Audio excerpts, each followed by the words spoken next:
சைபர் குற்றவாளிகள் இப்போ சமீபத்தில் மெயில் அனுப்பிட்டு இருக்கிறாங்க. தமிழ்நாட்டில் இருக்கிற மக்களே ரொம்ப கேர்ஃபுல்லாக இருங்க. உங்களுக்கு ஒரு மெயில் வரும்.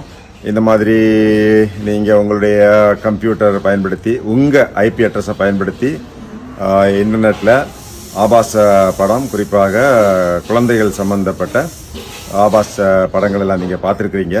இதை சிபிஐ கண்டுபிடிச்சிருக்கு. உங்கள் மேலே இப்போது டெல்லி போலீஸ் வழக்கு பதிவு பண்ணியிருக்கிறாங்க. RAW கூட உங்களை வாட்ச் பண்ணுது. எனவே நீங்கள் இன்னும் 24 மணி நேரத்துக்குள்ளே இதுக்கான விளக்கத்தை நீங்கள் எங்களுக்கு கொடுக்கணும். இல்லாட்ட உங்கள் மேலே உடனடியாக நாங்கள் நடவடிக்கை எடுத்துருவோம் அப்படிங்கிற ஒரு மெயில் உங்களுடைய அஃபிஷியல் மெயில் ஐடியிலையோ பர்சனல் மெயில் ஐடி, குறிப்பாக நீங்கள் எங்கேயாவது வேலை பார்க்குறதாக இருந்தால் உங்கள் வேலை பார்க்கக்கூடிய இடத்துல ஒரு மெயில் ஐடி இருக்கும், அஃபிஷியல் மெயில் ஐடி. அது இன்டர்நெட்டில் இருக்கும், அது ஓப்பன் சோர்ஸ். அதிலேருந்து எடுத்து உங்களை அனுப்புவாங்க. நீங்கள் பதறி அடித்து கொண்டு போய் ஒரு பதில் கொடுத்துட்டீங்க அல்லது விளக்கம் கொடுத்துட்டீங்கன்னா தொடர்ந்து உங்களை பயமுறுத்தி, உங்களை மிரட்டி, உங்கள்கிட்ட இருந்து ஆரம்பத்தில் ஒரு 5 லட்ச ரூபா கொடுங்க அப்படின்னு ஏமாற்றுவான். அதுக்கு பிறகு உங்களை தொடர்ந்து மிரட்டி உங்களை கைது பண்ணிடுவோம், இல்லை சிபிஐக்கு சொல்லி கொடுத்துருவோம் அப்படிங்கிற மாதிரி மிரட்டி தொடர்ந்து உங்கள்கிட்ட இருந்து பணம் பறிமுதல் பண்ணுறதுக்கு இந்த கும்பல் முயற்சி பண்ணும்.